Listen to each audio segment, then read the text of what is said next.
afraid I had understood that we had 2,000 foreign students, but I'm afraid that your year's stay in the United States has made you, at least on the surface, look like 2,000 Americans. Whether that's a good thing or not, only time will tell.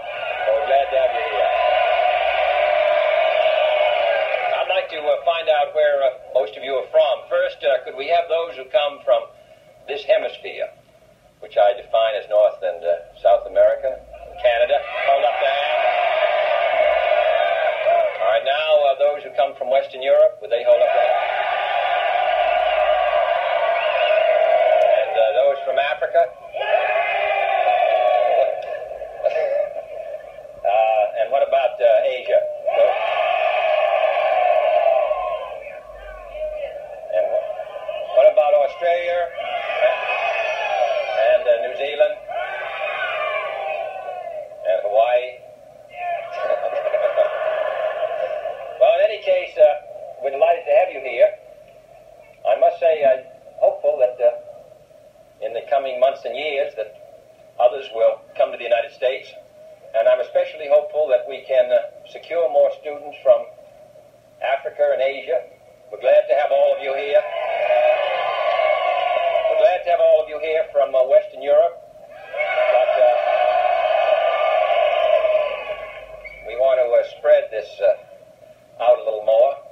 As I said, speaking last week in Philadelphia, I'm strongly in favor of an Atlantic partnership, but I think that it should be a partnership that looks outward and invites the rest of the world, the free world, to participate in the great enterprise which is being formed in Western Europe.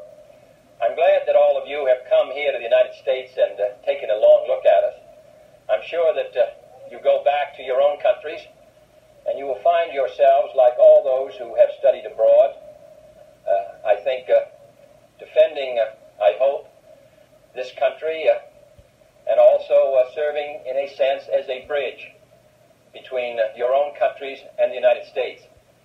We have been thrust, as Andre Malraux said when he was here, thrust on the world scene, this country, after a long isolationist tradition, stretching really to the beginning of the Second World War. We have assumed some of the responsibilities which have gone with bearing our part in the free world with great reluctance. The American people prefer to stay at home. They prefer in their hearts, as you know, to really be disassociated from many of the great movements and struggles of the world. But events have compelled this country to assume heavy burdens. And I, for one, feel that we should assume. But I hope that when you go back to your own countries, that you will attempt to interpret where we are in this country, where we've been, what we want to do, and that you will be somewhat understanding that our practices do not always reach as high as our ideals and our speeches, but that we are endeavoring as a nation to establish a more happy society here in this country, and also to bear our fair share of the burden around the world of assisting others to move forward and upward. That is the objective of the United States, and it will continue to be the objective of the United States, I'm confident, in the days to come.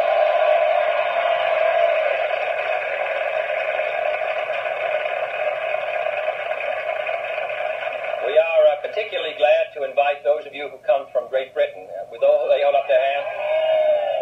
Your forebears, as you know, burned our White House, and it's a pleasure.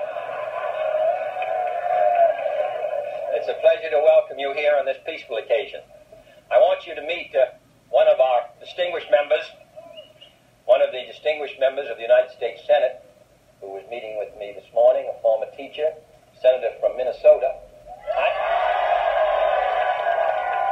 I never realized how powerful the Senate was until I left it and came up to this end of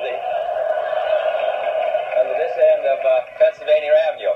But I'd like to have you hear a word from Senator McCarthy of Minnesota, who will speak from the Midlands of the United States and tell you how glad we've been to see you. Come up here, Senator.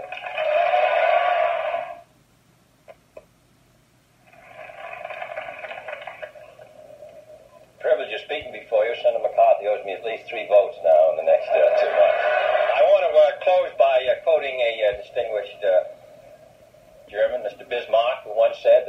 1/3 of the students of German universities. 1/3 of the students of German universities broke down from overwork. Another third broke down from dissipation, and the other third ruled Germany. I don't know which third we have here today, but I'm confident that some future president